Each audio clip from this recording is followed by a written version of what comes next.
In this week's episode of the Inner Reset Talk Show, we continue our chat with Randhula De Silva. Is there a true calling? And if so, how do we figure out what ours is? Let's find out. So, following your passion, how did you find what your passion was? Because a lot of the times, one, people don't know what their passion is, and two, they don't know how to convert it into a career. I don't think there is a home. I don't think there is a passion. But there is a calling. If you listen to your heart, or if you listen to your gut, or if you listen to your intuition of, is this right for me? Does this need me? I mean, at least for me, that's how I make decisions. Does this need me right now? What's my job here? What am I to bring to this table? And if there's going to be added value by my presence, and if there's going to be added value to the work I believe I'm here to do, and it feels right to my heart, I do it.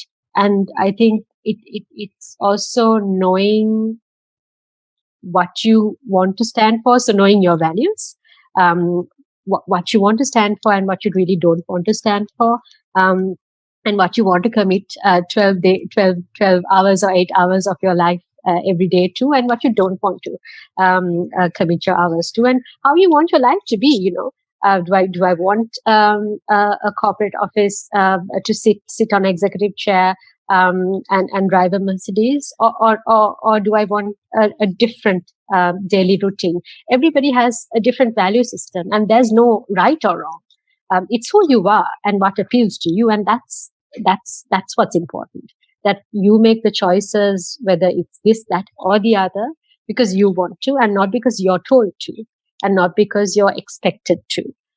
So knowing the true values, or knowing what is really true to your heart, and then living by it, I think is all that matters in the journey of finding your gift, finding what you want to contribute to the world with, because ultimately we live a life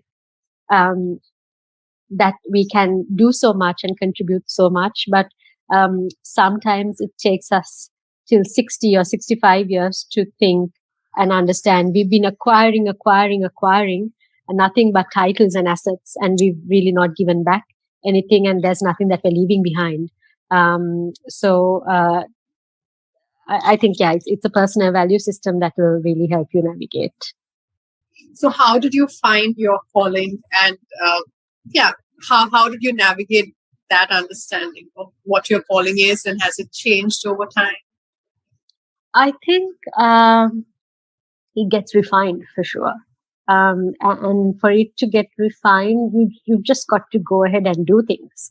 If you sit in a corner and think, all you'll do is think and think. There's no other way to know than to know by the doing itself. And by working with different people, by working in different settings, you would know more of, is this really what I thought it's going to be? Is this really what I thought what's going to need me? Is this really the contribution that I came here to do, or not? Can I change it? Is it worth changing? Is it worth my time? Is it worth their time? And you just go on to the next step, and that's how you spiral up in your life. So I think, how did I hear my calling? It's by different things that I've done, different people that I've met, different people who inspires me. If I look at the type of people who inspire me, people that I go for advice, count as my mentors, whose words that will really stick with me, or whose life paths really speak out to me, there's something there for sure for me to take from. But how does it relate to me? In what do I value in those things? Those are unique only to me. Somebody else who's next to me might look at the same person, might look at the same incident, might go through the same career path, but what they would distill from it would be totally different. So it's again your own value interpretations and your own mix of who you are that distills it. So I think for me, it's encountering the different people that I've encountered, the different experiences that I've encountered, that I've said yes to, that helped me refine what sort of contribution that I want to make. Could you give us an example of someone who really inspired you, or experience that you went through that helped you refine your calling, and what would you say is your calling? I think if I start with the calling itself,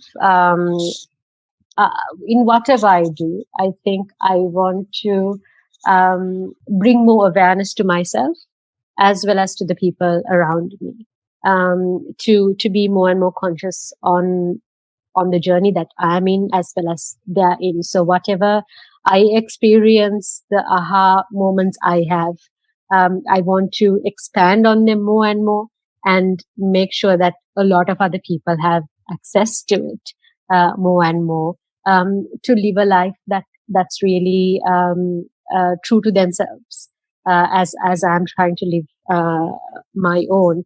And I think that's why Good Life X is something so important to me, because of experiences that I've had in my journey of my mother-in-law having cancer, and how food can help change those things, what we do to our bodies, and how wellness plays a role, how sunlight plays a role, how our mindset plays a role. All of these things I encountered when I was 25, because of one experience of one such incident. And that gave me, that opened doors to a completely new world of how our surroundings, how the people that surrounds us, how we spend our daily lives, routines, what we eat, and how we treat ourselves defines our well-being. And this, I want to create more and more opportunities for people to experience that, the good life. And that's what we are trying to do with Good Life X. And then my work around entrepreneurship is again creating solutions in unconventional and different ways to old problems that's not been solved. How can we figure out creative ways to solve it so that our lives can be better? Because everybody deserves to live a good life where they can spend true to themselves without dealing with day-to-day hand-to-mouth problems, but in a comfortable way. So I think all such things ties up together in its own way for me. But people who really inspired me, I think, along the way, with direct impact or without, I think many of them are creatives because of the unconventional thinking processes and their daring to really break the stereotypes, or to come out as they did. Far from home are people like Salvador Dali or Andy Warhol.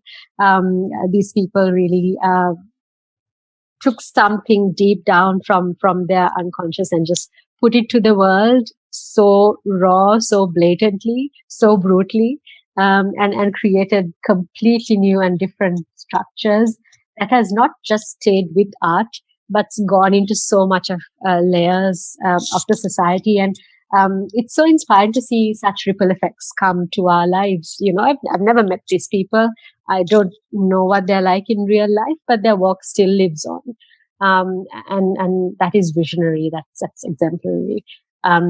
Closer to home, I think people like Rajneesh or Osho and their teachings or their thoughts really opened an eye. And I associate Osho very young because my father was an explorer of different spiritual readings himself. So I think I encountered his first book when I was 11 or something. I don't think I understood much in it, but I read it regardless because I think I didn't have anything else to read at home.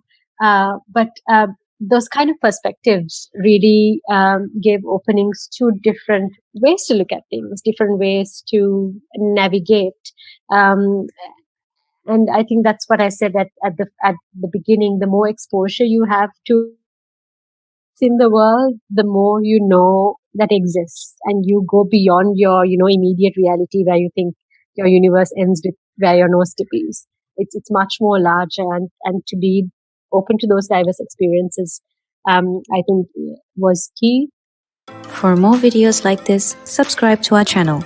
Don't forget to like and share this video and leave us a comment. Thank you.